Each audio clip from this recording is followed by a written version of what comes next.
আজ আমি পড়ে শোনাচ্ছি কবিগুরু রবীন্দ্রনাথ ঠাকুরের গল্প মুকুট। ত্রিপুরার রাজা অমর মাণিক্যের কনিষ্ঠ পুত্র রাজধর সেনাপতি ঈশা খাঁকে বলিলেন, দেখো সেনাপতি, আমি বারবার বলিতেছি, তুমি আমাকে অসম্মান করিও না। পাঠান ঈশা খাঁ কতকগুলি তীরের ফলা লইয়া তাহাদের ধার পরীক্ষা করিতেছিলেন। রাজধরের কথা শুনিয়া কিছুই বলিলেন না, কেবল মুখ তুলিয়া ভুরু উঠাইয়া একবার তাহার মুখের দিকে চাহিলেন, আবার তখনই মুখ নত করিয়া তীরের ফলার দিকে মনোযোগ দিলেন। রাজধর বলিলেন, ভবিষ্যতে যদি তুমি আমার নাম ধরিয়া ডাকো, তবে আমি তাহার সমুচিত প্রতিবিধান করিব। বৃদ্ধ ঈশা খাঁ সহসা মাথা তুলিয়া বজ্রস্বরে বলিয়া উঠিলেন, বটে? রাজধর তাহার তলোয়ারের খাপের আগা মেঝের পাথরের উপর ঠক করিয়া ঠুকিয়া বলিলেন, হাঁ। ঈশা খাঁ বালক রাজধরের বুক ফুলানোর ভঙ্গি ও তলোয়ারের আস্ফালন দেখিয়া থাকিতে পারিলেন না, হা হা করিয়া হাসিয়া উঠিলেন। রাজধরের সমস্ত মুখ, চোখের সাদাটা পর্যন্ত লাল হইয়া উঠিল। ঈশা খাঁ উপহাসের স্বরে হাসিয়া হাত জোর করিয়া বলিলেন, মহামহিম মহারাজাধিরাজকে কি বলিয়া ডাকিতে হইবে? হুজুর, জনাব, জাহাপনা, শাহেনশাহ। রাজধর তাহার স্বাভাবিক কর্কশ্বর দ্বিগুণ কর্কশ করিয়া কহিলেন, আমি তোমার ছাত্র বটে, কিন্তু আমি রাজকুমার, তাহা তোমার মনে নাই? ঈশা খাঁ তীব্রস্বরে কহিলেন, বাস, চুপ, আর অধিক কথা কহিও না, আমার অন্য কাজ আছে, বলিয়া পুনরায় তীরের ফলার প্রতি মন দিলেন। এমন সময় ত্রিপুরার দ্বিতীয় রাজপুত্র ইন্দ্রকুমার তাহার দীর্ঘ প্রশস্ত বিপুল বলিষ্ঠ দেহ লইয়া গৃহে প্রবেশ করিলেন। মাথা হেলাইয়া হাসিয়া বলিলেন, হাঁ সাহেব, আজিকার ব্যাপারটা কি? ইন্দ্রকুমারের কণ্ঠ শুনিয়া বৃদ্ধ ঈশা খাঁ তীরের ফলা রাখিয়া সস্নেহে তাহাকে আলিঙ্গন করিলেন। হাসিতে হাসিতে বলিলেন, শোনো তো বাবা, বড় তামাশার কথা, তোমার এই কনিষ্ঠটিকে, মহারাজ চক্রবর্তীকে জাহাপনা জনাব বলিয়া না ডাকিলে উহার অপমান বোধ হয়। বলিয়া আবার তীরের ফলা লইয়া পড়িলেন। সত্য নাকি? বলিয়া ইন্দ্রকুমার হো হো করিয়া হাসিয়া উঠিলেন। রাজধর বিষম ক্রোধে বলিলেন, চুপ করো দাদা। ইন্দ্রকুমার বলিলেন, রাজধর, তোমাকে কি বলিয়া ডাকিতে হইবে? জাহাপনা? হা হা হা হা। রাজধর কাঁপিতে কাঁপিতে বলিলেন, দাদা, চুপ করো বলিতেছি। ইন্দ্রকুমার আবার হাসিয়া বলিলেন, জনাব। রাজধর অধীর হইয়া বলিলেন, দাদা, তুমি নিতান্ত নির্বোধ। ইন্দ্রকুমার হাসিয়া রাজধরের পৃষ্ঠে হাত বুলাইয়া বলিলেন, ঠান্ডা হও ভাই, ঠান্ডা হও, তোমার বুদ্ধি তোমার থাক, আমি তোমার বুদ্ধি কাড়িয়া লইতেছি না। ঈশা খাঁ কাজ করিতে করিতে আর চোখে চাহিয়া ঈষৎ হাসিয়া বলিলেন, উহার বুদ্ধি সম্প্রতি অত্যন্ত বাড়িয়া উঠিয়াছে।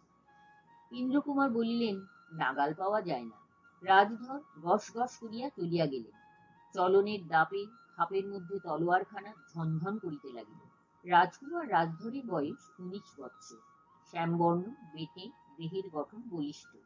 সেকালে অন্য রাজপুত্রেরা যেমন বড় বড় চুল রাখিতেন, ইহার তেমন ছিল না। ইহার সোজা সোজা মোটা চুল ছোট করিয়া ছাটা, ছোট ছোট চোখ, তীক্ষ্ণ দৃষ্টি, দাঁতগুলি কিছু বড়, গলার আওয়াজ ছেলেবেলা হইতেই কেমন কর্কশ। রাজধরের বুদ্ধি অত্যন্ত বেশি, এইরূপ সকলের বিশ্বাস, তাহার নিজের বিশ্বাসও তাই।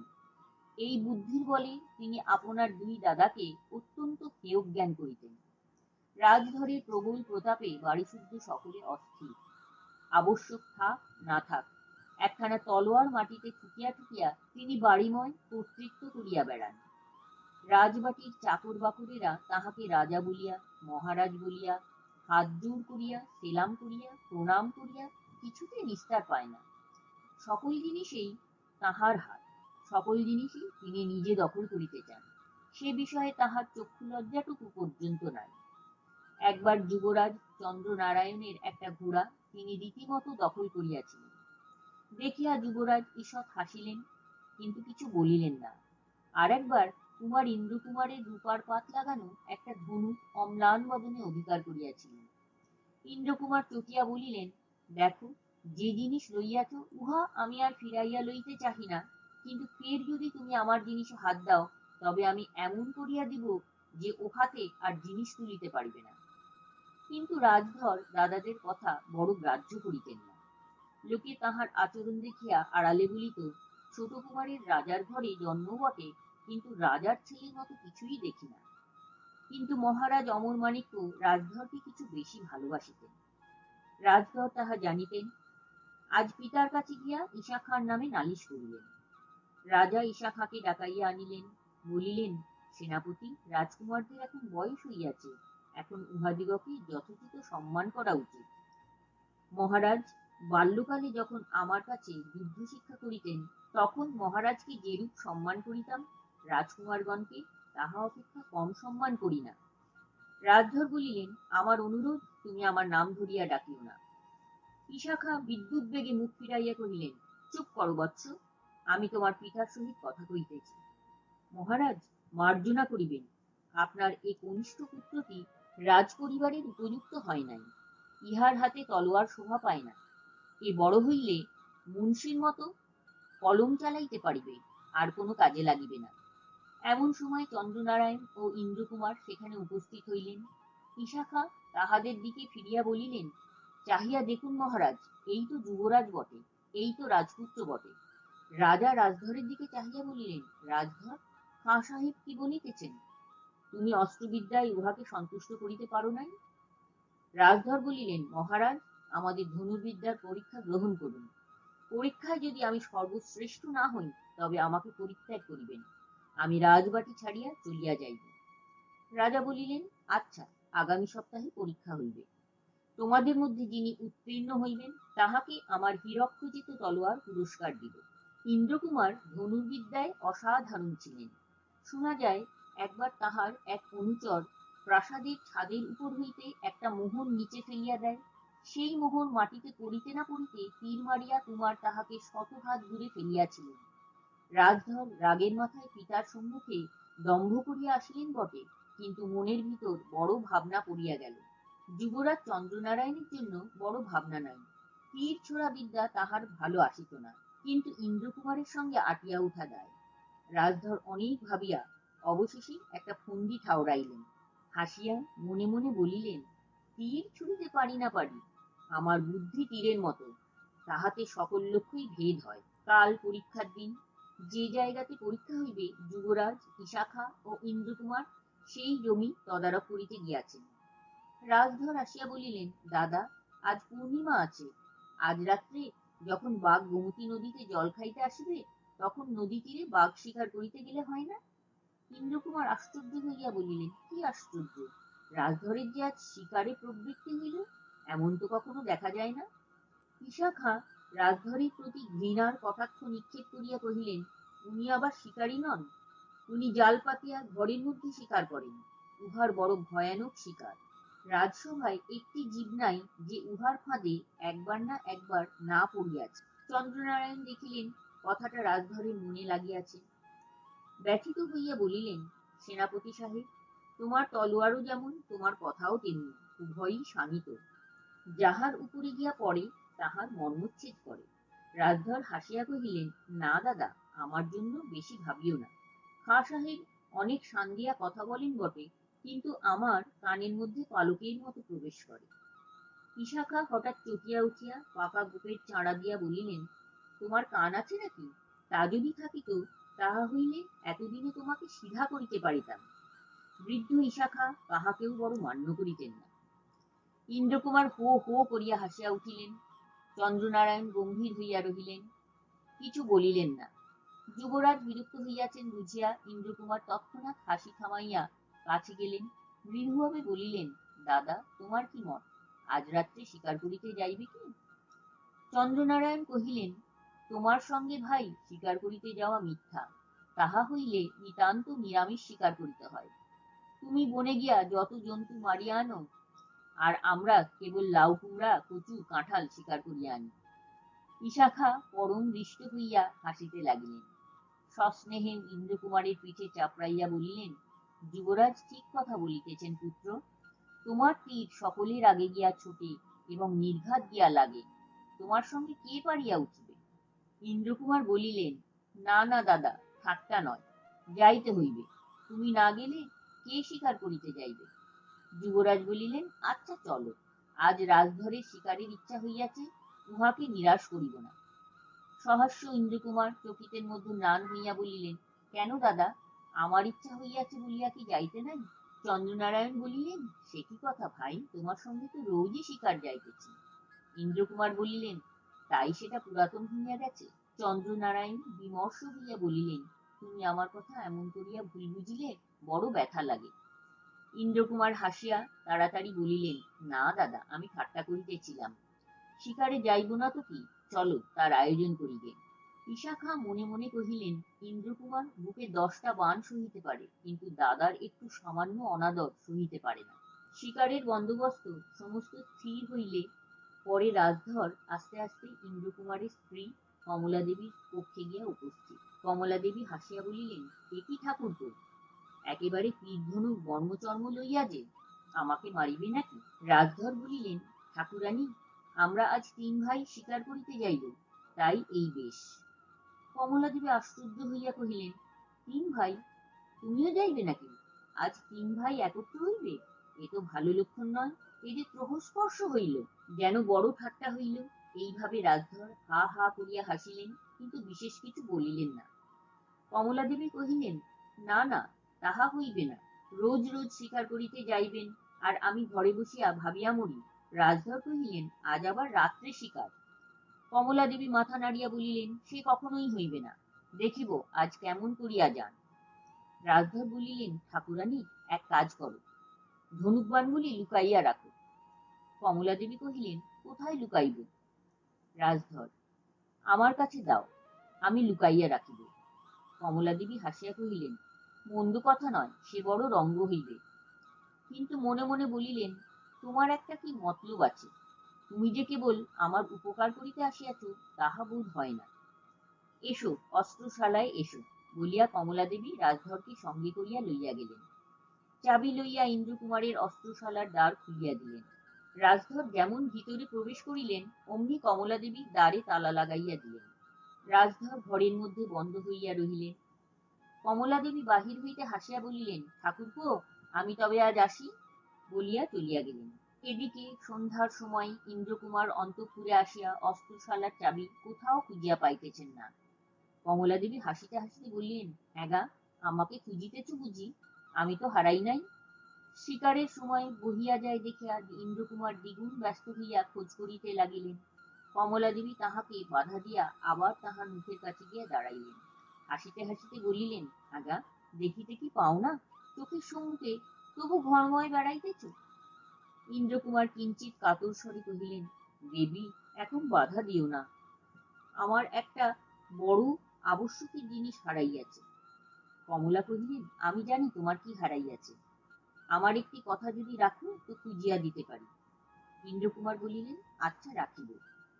কমলা দেবী বলিলেন, তবে শোনো, আজ তুমি শিকার করিতে যাইতে পারিবে না, এই লও তোমার চাবি। ইন্দ্রকুমার বলিলেন, সে হয় না, এ কথা রাখিতে পারি না। কমলা দেবী বলিলেন, চন্দ্রবংশে জন্মিয়া এই বুঝি তোমার আচরণ, একটা সামান্য প্রতিজ্ঞা রাখিতে পারো না? ইন্দ্রকুমার হাসিয়া বলিলেন, আচ্ছা, তোমার কথাই রহিল, আজ আমি শিকারে যাইব না। কমলা দেবী, তোমার আর কিছু হারাইয়াছে? মনে করিয়া দেখো দেখি। ইন্দ্রকুমার, ওই মনে পড়ে না তো। কমলা দেবী, তোমাদের 7 রাজার ধন, মানে তোমাদের সোনার চাঁদ। ইন্দ্রকুমার মৃদু হাসিয়া ঘাড় নাড়িলেন। কমলা দেবী কহিলেন, তবে এসো, দেখো সে, বলিয়া অস্ত্রশালার দ্বারে গিয়া দ্বার খুলিয়া দিলেন। কুমার দেখিলেন রাজধর ঘরের মেঝেতে চুপ করিয়া বসিয়া আছেন। দেখিয়া হো হো করিয়া হাসিয়া উঠিলেন। এ কি রাজধর, অস্ত্রশালায় যে? কমলা দেবী বলিলেন, উনি আমাদের ব্রহ্মাস্ত্র। ইন্দ্রকুমার বলিলেন, তা বটে, উনি সকল অস্ত্রের চেয়ে তীক্ষ্ণ। রাজধর মনে মনে বলিলেন, তোমাদের জিহ্বার চেয়ে নয়। রাজধর ঘর হইতে বাহির হইয়া বাঁচিলেন। তখন কমলা দেবী গম্ভীর হইয়া বলিলেন, না কুমার, তুমি শিকার করিতে যাও, আমি তোমার সত্য ফিরাইয়া লইলাম। ইন্দ্রকুমার বলিলেন, শিকার করিব? আচ্ছা, বলিয়া ধনুকে তীর যোজনা করিয়া অতি ধীরে কমলা দেবীর দিকে নিক্ষেপ করিলেন। তীর তাহার পায়ের কাছে পড়িয়া গেল। কুমার বলিলেন, আমার লক্ষ্যভ্রষ্ট হইল। কমলা দেবী বলিলেন, না, পরিহাস না, তুমি শিকারে যাও। ইন্দ্রকুমার কিছু বলিলেন না, ধনুর্বাণ ঘরের মধ্যে ফেলিয়া বাহির হইয়া গেলেন। যুবরাজকে বলিলেন, দাদা, আজ শিকারের সুবিধা হইল না। চন্দ্রনারায়ণ ঈষৎ হাসিয়া বলিলেন, বুঝিয়াছি, আজ পরীক্ষার দিন। রাজবাটির বাহিরের মাঠে বিস্তর লোক জড়ো হইয়াছে।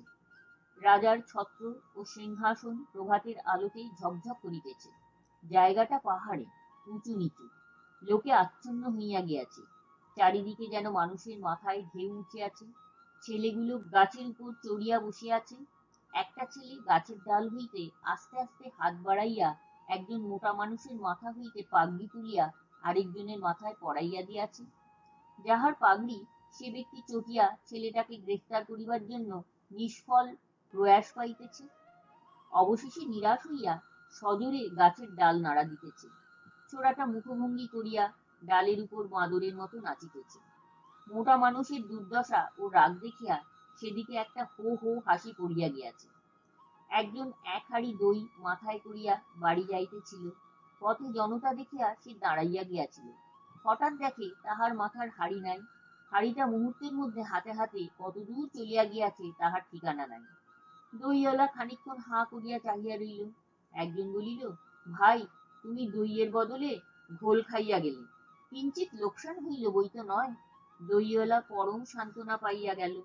হারু নাপিতের পরে গা শুদ্ধ লোক জটা ছিল। তাহাকে ভিড়ের মধ্যে দেখিয়া লোকে তাহার নামে ছড়া কাটিতে লাগিল। সে যত খেপিতে লাগিল, খেপাইবার দল তত বাড়িয়া উঠিল। চারিদিকে চটাপট হাততালি পড়িতে লাগিল। ৫৮ প্রকার আওয়াজ বাহির হইতে লাগিল। সে ব্যক্তি মুখ চক্ষু লাল করিয়া, চটিয়া গলদঘর্ম হইয়া, চাদর ভূমিতে লুটাইয়া, এক পাটি চটি জুতা ভিড়ের মধ্যে হারাইয়া বিশ্বের লোককে অভিশাপ দিতে দিতে বাড়ি ফিরিয়া গেল। ঠাসাঠাসি ভিড়ের মাঝে মাঝে এক একটা ছোট ছেলে আত্মীয়ের কাঁধের উপর চড়িয়া কান্না জুড়িয়া দিয়াছে। এমন কত জায়গায় কত কলরব উঠিয়াছে, তাহার ঠিকানা নাই। হঠাৎ নহবৎ বাজিয়া উঠিল। সমস্ত কোলাহল ভাসাইয়া দিয়া জয় জয় শব্দে আকাশ প্লাবিত হইয়া গেল। কোলের ছেলে যতগুলো ছিল ভয়ে সমস্বরে কাঁদিয়া উঠিল। গায়ে গায়ে পাড়ায় পাড়ায় কুকুরগুলো ঊর্ধ্বমুখ হইয়া খেউ খেউ করিয়া ডাকিয়া উঠিল। পাখি যেখানে যত ছিল ভয়ে গাছের ডাল ছাড়িয়া আকাশে উড়িল। কেবল গোটা কত বুদ্ধিমান কাক সুদূরে গাম্ভারী গাছের ডালে বসিয়া দক্ষিণে ও বামে ঘাড় হেলাইয়া একাগ্র চিত্তে অনেক বিবেচনা করিতে লাগিল এবং একটা সিদ্ধান্তে উপনীত হইবা মাত্র তৎক্ষণাৎ অসন্দিগ্ধ চিত্তে কা কা করিয়া ডাকিয়া উঠিতে লাগিল। রাজা আসিয়া সিংহাসনে বসিয়াছেন। পাত্র মিত্র সভাসদগণ আসিয়াছেন। রাজকুমারগণ ধনুর্বাণ হস্তে আসিয়াছেন। নিশান লইয়া নিশানধারী আসিয়াছে। ভাট আসিয়াছে। সৈন্যগণ পশ্চাতে কাতার দিয়া দাঁড়াইয়াছে। বাজনদারগণ মাথা নাড়াইয়া নাচিয়া সবলে পরমোৎসাহে ঢোল পিটাইতেছে। মহা ধুম পড়িয়া গিয়াছে। পরীক্ষার সময় যখন হইল, ঈশাখা রাজকুমারগণকে প্রস্তুত হইতে কহিলেন। ইন্দ্রকুমার যুবরাজকে কহিলেন, দাদা, আজ তোমাকে জিতিতে হইবে, তাহা না হইলে চলিবে না। যুবরাজ হাসিয়া বলিলেন, চলিবে না তো কি? আমার একটা ক্ষুদ্র তীর লক্ষ্যভ্রষ্ট হইলেও জগৎ সংসার যেমন চলিতেছিল তেমনই চলিবে, আর যদিই বা না চলিত, তবু আমার জিতিবার কোনো সম্ভাবনা দেখিতেছি না। ইন্দ্রকুমার বলিলেন, দাদা, তুমি যদি হারো তো আমিও ইচ্ছাপূর্বক লক্ষ্যভ্রষ্ট হইব। যুবরাজ ইন্দ্রকুমারের হাত ধরিয়া কহিলেন, না ভাই, ছেলে মানুষই করিও না, ওস্তাদের নাম রক্ষা করিতে হইবে। রাজধর বিবর্ণ শুষ্ক চিন্তাকুল মুখে চুপ করিয়া দাঁড়াইয়া রহিলেন। ঈশাখা আসিয়া কহিলেন, যুবরাজ, সময় হইয়াছে, ধনুক গ্রহণ করো। যুবরাজ দেবতার নাম ধরিয়া ধনুক গ্রহণ করিলেন। প্রায় ২০০ হাত দূরে গোটা ৫-৬ কলাগাছের গুড়ি একত্র বাঁধিয়া স্থাপিত হইয়াছে। মাঝে একটা কচুর পাতা চোখের মতো করিয়া বসানো আছে। তাহার ঠিক মাঝখানে চোখের তারার আকারে কালো চিহ্ন অঙ্কিত। সেই চিহ্নই লক্ষ্যস্থল। দর্শকেরা অর্ধচন্দ্র আকারে মাঠ ঘেরিয়া দাঁড়াইয়া আছে। যেদিকে লক্ষ্য স্থাপিত সেদিকে যাওয়া নিষেধ। যুবরাজ ধনুকে বাণ যোজনা করিলেন, লক্ষ্য স্থির করিলেন, বাণ নিক্ষেপ করিলেন। বাণ লক্ষ্যের উপর দিয়া চলিয়া গেল। ঈশাখা তাহার গোপ শুদ্ধ দাড়ি শুদ্ধ মুখ বিকৃত করিলেন, পাকা ভুরু কুঞ্চিত করিলেন, কিন্তু কিছু বলিলেন না। ইন্দ্রকুমার বিষণ্ণ হইয়া এমন ভাব ধারণ করিলেন যেন তাহাকেই লজ্জিত করিবার জন্য দাদা ইচ্ছা করিয়া এই কীর্তিটি করিলেন। অস্থিরভাবে ধনুক নাড়িতে নাড়িতে ঈশার খাকে বলিলেন, দাদা মন দিলেই সমস্ত পারেন, কিন্তু কিছুতেই মন দেন না। ঈশা খা বিরক্ত হইয়া বলিলেন, তোমার দাদার বুদ্ধি আর সকল জায়গাতেই খেলে, কেবল তীরের আগায় খেলে না। তাহার কারণ বুদ্ধি তেমন সূক্ষ্ম নয়। ইন্দ্রকুমার ভারী চটিয়া একটি উত্তর দিতে যাইতেছিলেন, ঈশা খা বুঝিতে পারিয়া দ্রুত সরিয়া গিয়া রাজধরকে বলিলেন, কুমার, এবার তুমি লক্ষ্যভেদ করো, মহারাজ দেখুন। রাজধর বলিলেন, আগে দাদার বউ। ঈশা খা রুষ্ট হইয়া কহিলেন, এখন উত্তর করিবার সময় নয়, আমার আদেশ পালন করো। রাজধর চটিলেন, কিন্তু কিছু বলিলেন না। ধনুর্বাণ তুলিয়া লইলেন, লক্ষ্য স্থির করিয়া নিক্ষেপ করিলেন। তীর মাটিতে বিদ্ধ হইল। যুবরাজ রাজধরকে কহিলেন, তোমার বাণ অনেকটা নিকটে গিয়াছে, আর একটু হইলেই লক্ষ্য বিদ্ধ হইত। রাজধর অম্লান বদনে কহিলেন, লক্ষ্য তো বিদ্ধ হইয়াছে, দূর হইতে স্পষ্ট দেখা যাইতেছে না। যুবরাজ কহিলেন, না রাজধর, তোমার দৃষ্টির ভ্রম হইয়াছে, লক্ষ্য বিদ্ধ হয় নাই। রাজধর কহিলেন, হ্যাঁ, বিদ্ধ হইয়াছে, কাছে গেলেই দেখা যাইবে। যুবরাজ আর কিছু বলিলেন না। অবশেষে ঈশা খাঁর আদেশক্রমে ইন্দ্রকুমার নিতান্ত অনিচ্ছা সহকারে ধনুক তুলিয়া লইলেন। যুবরাজ তাহার কাছে গিয়া কাতর স্বরে কহিলেন, ভাই, আমি অক্ষম, আমার উপর রাগ করা অন্যায়। তুমি যদি আজ লক্ষ্যভেদ করিতে না পারো, তবে তোমার দুষ্ট লক্ষ্য তীর আমার হৃদয় বিদীর্ণ করিবে, ইহা নিশ্চয় জানিও।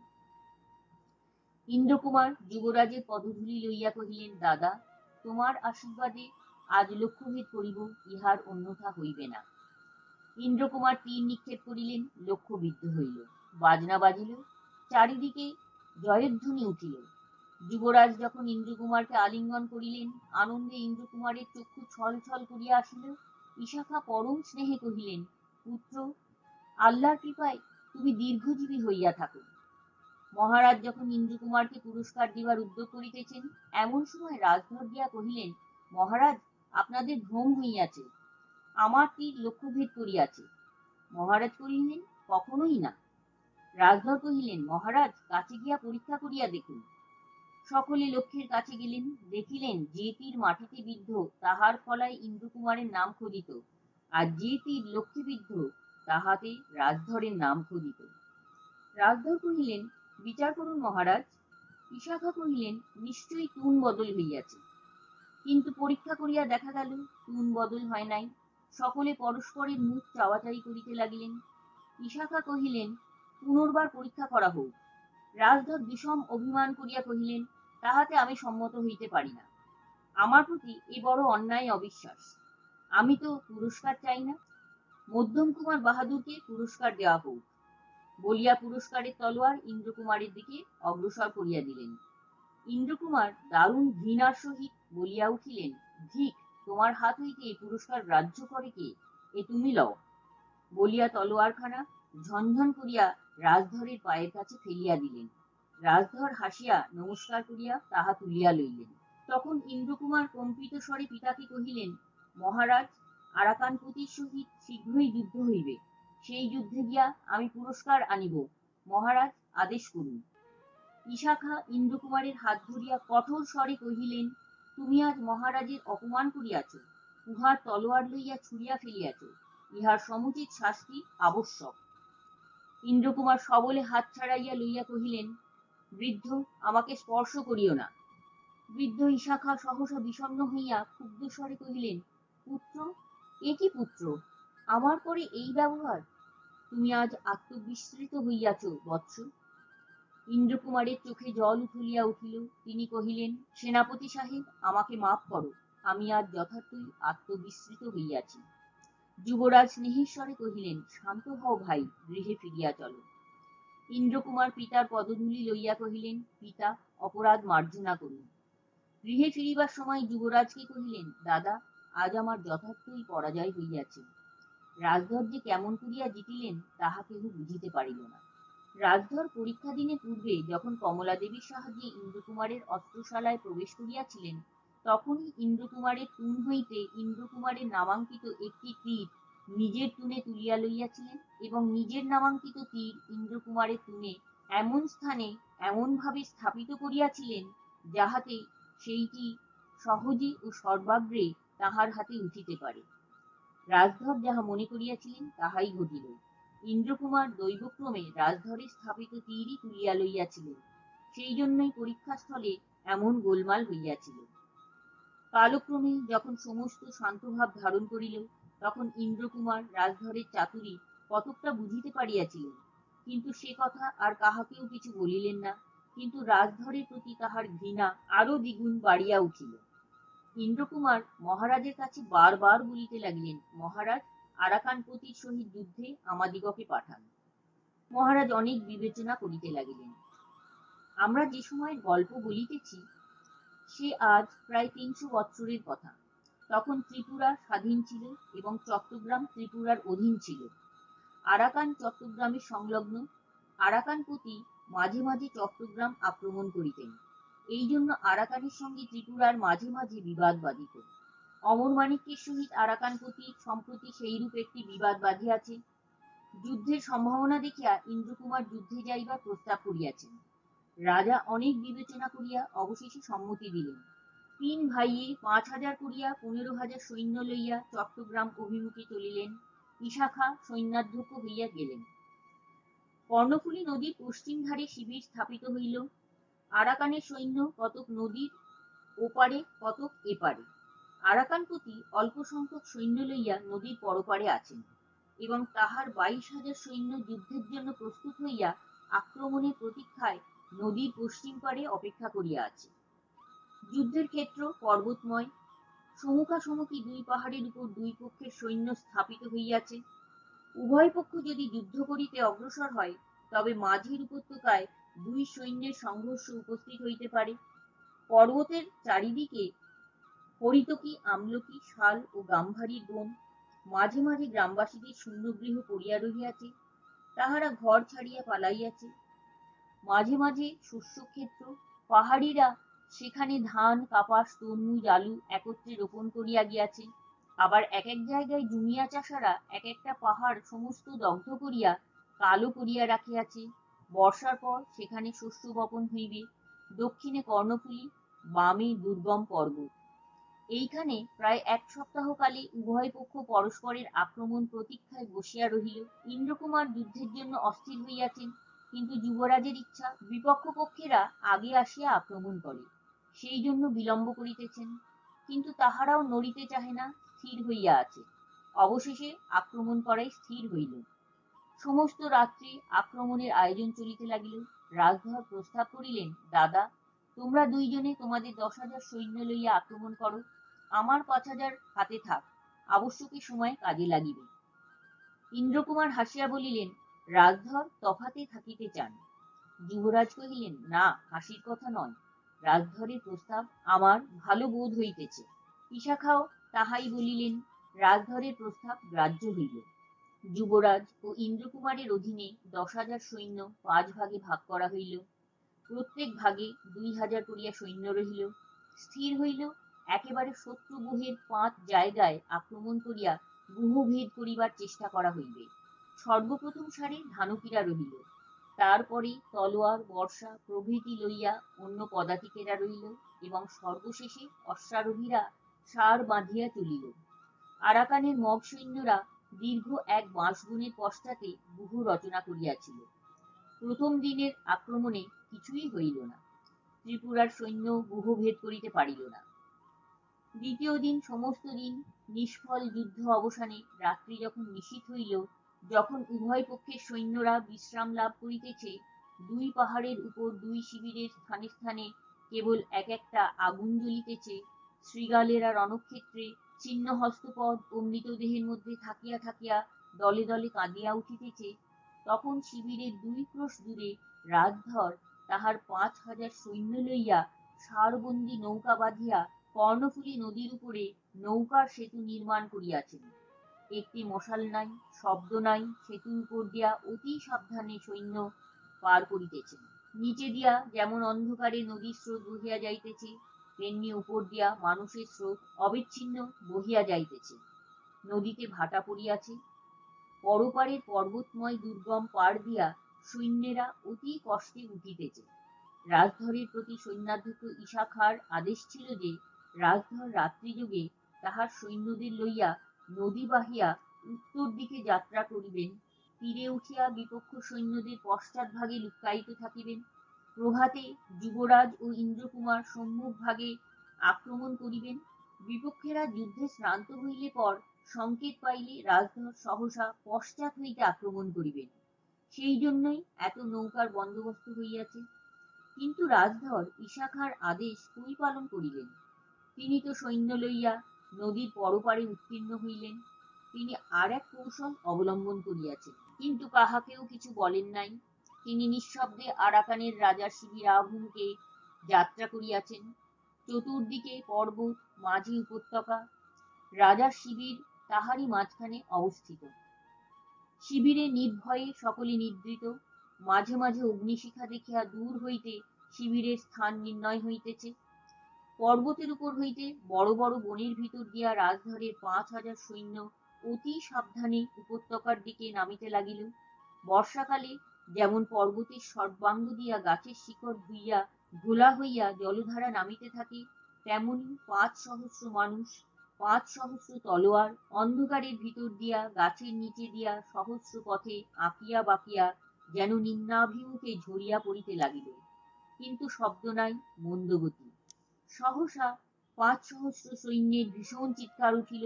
ক্ষুদ্র শিবির যেন বিদীর্ণ হইয়া গেল, এবং তাহার ভিতর হইতে মানুষগুলা কিল কিল করিয়া বাহির হইয়া পড়িল। কেহ মনে করিল দুঃস্বপ্ন, কেহ মনে করিল প্রেতের উৎপাত, কেহ কিছু মনে করিতে পারিল না। রাজা বিনা রক্তপাতে বন্দী হইলেন। রাজা বলিলেন, আমাকে বন্দী করিলে বা বধ করিলে যুদ্ধের অবসান হইবে না। আমি বন্দী হইবা মাত্র সৈন্যেরা আমার ভাই হামচুপামুকে রাজা করিবে। যুদ্ধ যেমন চলিতেছিল তেমনই চলিবে। আমি বরঞ্চ পরাজয় স্বীকার করিয়া সন্ধিপত্র লিখিয়া দিই, আমার বন্ধন মোচন করিয়া দিন। রাজধর তাহাতেই সম্মত হইলেন। আরাকান রাজ পরাজয় স্বীকার করিয়া সন্ধিপত্র লিখিয়া দিলেন। একটি হস্তিদন্ত নির্মিত মুকুট, 500 মণিপুরী ঘোড়া ও 3টে বড় হাতি উপহার দিলেন। এইরূপ নানা ব্যবস্থা করিতে করিতে প্রভাত হইল। বেলা হইয়া গেল। সুদীর্ঘ রাত্রে সমস্তই ভূতের ব্যাপার বলিয়া মনে হইয়াছিল। দিনের বেলা আরাকানের সৈন্যগণ আপনাদের অপমান স্পষ্ট অনুভব করিতে পারিল। চারিদিকে বড় বড় পাহাড় সূর্যালোকে সহস্র চক্ষু হইয়া তাহাদিগের দিকে তাকাইয়া নিঃশব্দে দাঁড়াইয়া রহিল। রাজধর আরাকানপতিকে কহিলেন, আর বিলম্ব নয়, শীঘ্র যুদ্ধ নিবারণ করিবার এক আদেশপত্র আপনার সেনাপতির নিকট পাঠাইয়া দিন। ওপারে এতক্ষণ ঘোর যুদ্ধ বাধিয়া গেছে। কতকগুলি সৈন্য সহিত দূতের হস্তে আদেশপত্র পাঠানো হইল। অতি প্রত্যুষেই অন্ধকার দূর হইতে না হইতেই যুবরাজ ও ইন্দ্রকুমার দুই ভাগে পশ্চিম ও পূর্বে মগদিগকে আক্রমণ করিতে চলিয়াছেন। সৈন্যের অল্পতা লইয়া রূপনারায়ণ হাজারি দুঃখ করিতেছিলেন। তিনি বলিতেছিলেন, আর 5,000 লইয়া আসিলেই ভাবনা ছিল না। ইন্দ্রকুমার বলিলেন, ত্রিপুরারীর অনুগ্রহ যদি হয় তবে এই কয়জন সৈন্য লইয়াই জিতিব, আর যদি না হয় তবে বিপদ আমাদের উপর দিয়াই যাক। ত্রিপুরাবাসী যত কম মরে ততই ভালো, কিন্তু হরের কৃপায় আজ আমরা জিতিবই। এই বলিয়া হর হর বোম বোম রব তুলিয়া কৃপান বর্ষা লইয়া ঘোড়ায় চড়িয়া বিপক্ষ অভিমুখে ছুটিলেন। তাহার দীপ্ত উৎসাহ তাহার সৈন্যদের মধ্যে ব্যক্ত হইয়া পড়িল। গ্রীষ্মকালে দক্ষিণা বাতাসে খড়ের চালের উপর দিয়া আগুন যেমন ছোটে, তাহার সৈন্যরা তেমনি ছুটিতে লাগিল। কেহই তাহাদের গতিরোধ করিতে পারিল না। বিপক্ষদের দক্ষিণ দিকের ব্যূহ ছিন্ন ভিন্ন হইয়া গেল। হাতাহাতি যুদ্ধ বাধিল। মানুষের মাথা ও দেহ কাটা শস্যের মতো শস্যক্ষেত্রের উপর গিয়া পড়িতে লাগিল। ইন্দ্রকুমারের ঘোড়া কাটা পড়িল, তিনি মাটিতে পড়িয়া গেলেন। রব উঠিল, তিনি মারা পড়িয়াছেন। কুঠারাঘাতে এক মগ অশ্বারোহীকে অশ্বচ্যুত করিয়া ইন্দ্রকুমার তৎক্ষণাৎ তাহার ঘোড়ার উপর চড়িয়া বসিলেন। রেকাবের উপর দাঁড়াইয়া তাহার রক্তাক্ত তলোয়ার আকাশে সূর্যালোকে উঠাইয়া বজ্রস্বরে চিৎকার করিয়া উঠিলেন, হর হর বোম বোম। যুদ্ধের আগুন দ্বিগুণ জ্বলিয়া উঠিল। এই সকল ব্যাপার দেখিয়া মগদিগের বাম দিকের ব্যূহের সৈন্যগণ আক্রমণের প্রতীক্ষা না করিয়া সহসা বাহির হইয়া যুবরাজের সৈন্যের উপর গিয়া পড়িল। যুবরাজের সৈন্যেরা সহসা এরূপ আক্রমণ প্রত্যাশা করে নাই। তাহারা মুহূর্তের মধ্যে বিশৃঙ্খল হইয়া পড়িল। তাহাদের নিজেদের অশ্ব নিজের পদাতিকের উপর গিয়া পড়িল। কোন দিকে যাইবে ঠিকানা পাইল না। যুবরাজ ও ঈশাখা অসম সাহসের সহিত সৈন্যদের সংযত করিয়া লইতে প্রাণপণ চেষ্টা করিলেন, কিন্তু কিছুতেই কৃতকার্য হইতে পারিলেন না। অদূরে রাজধরের সৈন্য লুক্কায়িত আছে কল্পনা করিয়া সংকেত স্বরূপে বার তুরি নিনাদ করিলেন, কিন্তু রাজধরের সৈন্যের কোনো লক্ষণ প্রকাশ পাইল না। ঈশাখা বলিলেন, তাহাকে ডাকা বৃথা, সে শৃগাল দিনের বেলা গর্ত হইতে বাহির হইবে না। ঈশাখা গোড়া হইতে মাটিতে লাফাইয়া পড়িলেন, পশ্চিম মুখ করিয়া সত্তর নামাজ পড়িয়া লইলেন, মরিবার জন্য প্রস্তুত হইয়া মরিয়া হইয়া লড়িতে লাগিলেন। চারিদিকে মৃত্যু যতই ঘেরিতে লাগিল, দুর্দান্ত যৌবন ততই যেন তাহার দেহে ফিরিয়া আসিতে লাগিল। এমন সময় ইন্দ্রকুমার শত্রুদের এক অংশ সম্পূর্ণ জয় করিয়া ফিরিয়া আসিলেন। আসিয়া দেখিলেন যুবরাজের একদল অশ্বারোহী ছিন্ন ভিন্ন হইয়া পলাইতেছে। তিনি তাহাদিগকে ফিরাইয়া লইলেন। বিদ্যুৎ বেগে যুবরাজের সাহায্যার্থে আসিলেন, কিন্তু সে বিশৃঙ্খলার মধ্যে কিছুই কুলকিনারা পাইলেন না। ঘূর্ণা বাতাসে মরুভূমির বালুকা রাশি যেমন ঘুরিতে থাকে, উপত্যকার মাঝখানে যুদ্ধ তেমনি পাক খাইতে লাগিল। রাজধরে সাহায্য প্রার্থনা করিয়া বার তুরির ধ্বনি উঠিল, কিন্তু তাহার কোনো উত্তর পাওয়া গেল না। সহসা কি মন্ত্র বলে সমস্ত থামিয়া গেল। যে যেখানে ছিল স্থির হইয়া দাঁড়াইল। আহতের আর্তনাদ ও অশ্বের রেশা ছাড়া আর শব্দ রহিল না। সন্ধির নিশান লইয়া লোক আসিতেছে, মগের রাজা পরাজয় স্বীকার করিয়াছে। হর হর বোম বোম শব্দে আকাশ বিদীর্ণ হইয়া গেল। মগ সৈন্যগণ আশ্চর্য হইয়া পরস্পরের মুখ চাহিতে লাগিল। রাজধর যখন জয়োপহার লইয়া আসিলেন, তখন তাহার মুখে এত হাসি যে তাহার ছোট চোখ দুটা বিন্দুর মতো হইয়া পিটপিট করিতে লাগিল। হাতির দাঁতের মুকুট বাহির করিয়া ইন্দ্রকুমারকে দেখাইয়া কহিলেন, এই দেখো, যুদ্ধের পরীক্ষায় উত্তীর্ণ হইয়া এই পুরস্কার পাইয়াছি। ইন্দ্রকুমার ক্রুদ্ধ হইয়া বলিলেন, যুদ্ধ যুদ্ধ তুমি কোথায় করিলে? এ পুরস্কার তোমার নহে, এ মুকুট যুবরাজ পরিবেন। রাজধর কহিলেন, আমি জয় করিয়া আনিয়াছি, এ মুকুট আমি পরিব। যুবরাজ কহিলেন, রাজধর ঠিক কথা বলিতেছেন, এ মুকুট রাজধরের প্রাপ্য। ঈশাখা চটিয়া রাজধরকে বলিলেন, তুমি মুকুট পরিয়া দেশে যাইবে? তুমি সৈন্যাধ্যক্ষের আদেশ লঙ্ঘন করিয়া যুদ্ধ হইতে পলাইলে এ কলঙ্ক একটা মুকুটে ঢাকা পড়িবে না। তুমি একটা ভাঙা হাড়ির কানা পরিয়া দেশে যাও, তোমাকে সাজিবে ভালো। রাজধর বলিলেন, খাঁ সাহেব, এখন তো তোমার মুখে খুব গোল ফুটিতেছে, কিন্তু আমি না থাকিলে তোমরা এতক্ষণে থাকিতে কোথায়? ইন্দ্রকুমার বলিলেন, যেখানে থাকি, যুদ্ধ ছাড়িয়া গর্তের মধ্যে লুকাইয়া থাকিতাম না। যুবরাজ বলিলেন, ইন্দ্রকুমার, তুমি অন্যায় বলিতেছ। সত্য কথা বলিতে কি, রাজধর না থাকিলে আজ আমাদের বিপদ হইত। ইন্দ্রকুমার বলিলেন, রাজধর না থাকিলে আজ আমাদের কোনো বিপদ হইত না। রাজধর না থাকিলে এ মুকুট আমি যুদ্ধ করিয়া আনিতাম।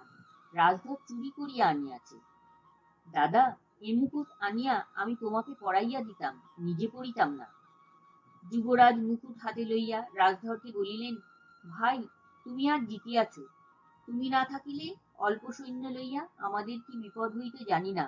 এ মুকুট আমি তোমাকে পরাইয়া দিতেছি। বলিয়া রাজধরের মাথায় মুকুট পরাইয়া দিলেন। ইন্দ্রকুমারের বক্ষ যেন বিদীর্ণ হইয়া গেল। তিনি রুদ্ধকণ্ঠে বলিলেন, দাদা, রাজধর শৃগালের মতো গোপনে রাত্রিযোগে চুরি করিয়া এই রাজমুকুট পুরস্কার পাইল, আর আমি যে প্রাণপণে যুদ্ধ করিলাম, তোমার মুখ হইতে একটা প্রশংসার বাক্য শুনিতে পাইলাম না। তুমি কিনা বলিলে, রাজধর না থাকিলে কেহ তোমাকে বিপদ হইতে উদ্ধার করিতে পারিত না। কেন দাদা, আমি কি সকাল হইতে সন্ধ্যা পর্যন্ত তোমার চোখের সামনে যুদ্ধ করি নাই? আমি কি যুদ্ধ ছাড়িয়া পলাইয়া গিয়াছিলাম? আমি কি কখনো ভীরুতা দেখাইয়াছি? আমি কি শত্রু সৈন্যকে ছিন্ন ভিন্ন করিয়া তোমার সাহায্যের জন্য আসি নাই? কি দেখিয়া তুমি বলিলে যে তোমার পরম স্নেহের রাজধর ব্যতীত কেহ তোমাকে বিপদ হইতে উদ্ধার করিতে পারিত না? যুবরাজ একান্ত ক্ষুব্ধ হইয়া বলিলেন, ভাই, আমি নিজের বিপদের কথা বলিতেছি না। কথা শেষ হইতে না হইতে অভিমানী ইন্দ্রকুমার ঘর হইতে বাহির হইয়া গেলেন। ঈশাখা যুবরাজকে বলিলেন, যুবরাজ, এ মুকুট তোমার কাহাকেও দিবার অধিকার নাই। আমি সেনাপতি, এ মুকুট আমি যাহাকে দিব তাহারই হইবে। বলিয়া ঈশাখা রাজধরের মাথা হইতে মুকুট তুলিয়া যুবরাজের মাথায় দিতে গেলেন। যুবরাজ সরিয়া গিয়া বলিলেন, না, এ আমি গ্রহণ করিতে পারি না। ইশাখা বলিলেন, তবে থাক, এ মুকুট কেহ পাইবে না, বলিয়া পদাঘাতে মুকুট কর্ণফুলী নদীর জলে ফেলিয়া দিলেন। বলিলেন, রাজধর যুদ্ধের নিয়ম লঙ্ঘন করিয়াছেন, রাজধর শাস্তির যোগ্য। ইন্দ্রকুমার তাহার সমস্ত সৈন্য লইয়া আহত হৃদয়ে শিবির হইতে দূরে চলিয়া গেলেন। যুদ্ধ অবসান হইয়া গিয়াছে, ত্রিপুরার সৈন্য শিবির তুলিয়া দেশে ফিরিবার উপক্রম করিতেছে, এমন সময় সহসা এক ব্যাঘাত ঘটিল। ইশাখা যখন মুকুট কাড়িয়া লইলেন, রাজধর মনে মনে কহিলেন, আমি না থাকিলে তোমরা কেমন করিয়া উদ্ধার পাও একবার দেখিব। তাহার পরদিন রাজধর গোপনে আরাকানপতির শিবিরে এক পত্র পাঠাইয়া দিলেন। সেই পত্রে তিনি ত্রিপুরার সৈন্যের মধ্যে আত্মবিচ্ছেদের সংবাদ দিয়া আরাকানপতিকে যুদ্ধে আহ্বান করিলেন। ইন্দ্রকুমার যখন স্বতন্ত্র হইয়া সৈন্য সমেত স্বদেশাভিমুখে বহুদূর অগ্রসর হইয়াছেন এবং যুবরাজের সৈন্যেরা শিবির তুলিয়া গৃহের অভিমুখে যাত্রা করিতেছে, তখন সহসা মগেরা পশ্চাৎ হইতে আক্রমণ করিল। রাজধর সৈন্য লইয়া কোথায় সরিয়া পড়িলেন তাহার উদ্দেশ পাওয়া গেল না। যুবরাজের হতাবশিষ্ট ৩,০০০ সৈন্য প্রায় তাহার চতুর্গুণ মগ সৈন্য কর্তৃক হঠাৎ বেষ্টিত হইল। ইশাখা যুবরাজকে বলিলেন, আজ আর পরিত্রাণ নাই, যুদ্ধের ভার আমার উপর দিয়া তুমি পলায়ন করো। যুবরাজ দৃঢ়স্বরে বলিলেন, পলাইলেও তো একদিন মরিতে হইবে। চারিদিকে চাহিয়া বলিলেন, পলাইব বা কোথা? এখানে মরিবার যেমন সুবিধা, পলাইবার তেমন সুবিধা নাই। হে ঈশ্বর, সকলই তোমার ইচ্ছা। ইশাখা বলিলেন, তবে আইসো, আজ সমারোহ করিয়া মরা যাক। বলিয়া প্রাচীরবৎ শত্রু সৈন্যের এক দুর্বল অংশ লক্ষ্য করিয়া সমস্ত সৈন্য বিদ্যুৎ বেগে ছুটাইয়া দিলেন। পলাইবার পথ রুদ্ধ দেখিয়া সৈন্যেরা উন্মত্তের ন্যায় লড়িতে লাগিল।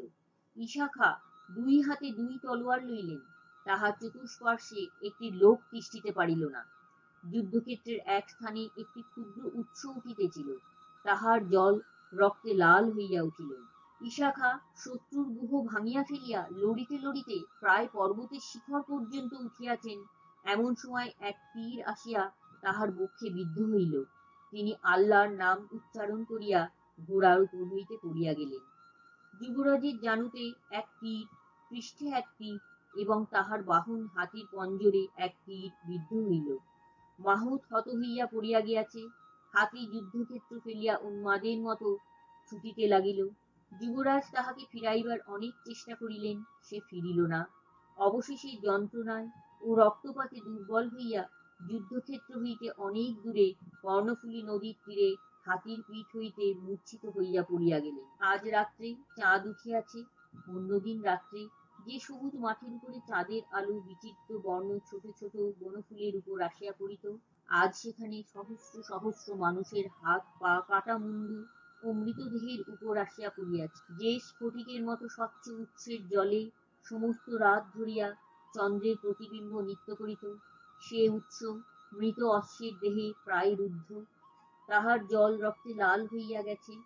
কিন্তু দিনের বেলা মধ্যাহ্নের রৌদ্রে যেখানে মৃত্যুর ভীষণ উৎসব হইতেছিল, ভয়, ক্রোধ, নিরাশা, হিংসা সহস্র হৃদয় হইতে অনবরত ফেনাইয়া উঠিতেছিল, অস্ত্রের ঝনঝন, উন্মাদের চিৎকার, আহতদের আর্তনাদ, অশ্বের রেশা, রণশঙ্খের ধ্বনিতে নীল আকাশ যেন মন্থিত হইতেছিল। রাত্রে চাঁদের আলোতে সেখানে কি অগাধ শান্তি!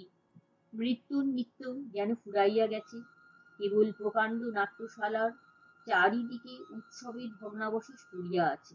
সারা শব্দ নাই, প্রাণ নাই, চেতনা নাই, হৃদয়ের তরঙ্গ স্তব্ধ। একদিকে পর্বতের সুদীর্ঘ ছায়া পড়িয়াছে, একদিকে চাঁদের আলো, মাঝে মাঝে ৫-৬টা করিয়া বড় বড় গাছ ঝাঁকড়া মাথা লইয়া শাখা প্রশাখা জটাজুট আধার করিয়া স্তব্ধ হইয়া দাঁড়াইয়া আছে। আমার আজকের মতন গল্প পাঠটি এখানেই শেষ হলো। ভিডিওটি ভালো লাগলে একটা লাইক করে দেবেন এবং আরও সুন্দর গল্প শোনার জন্য আমার চ্যানেলটিকে সাবস্ক্রাইব করতে ভুলবেন না।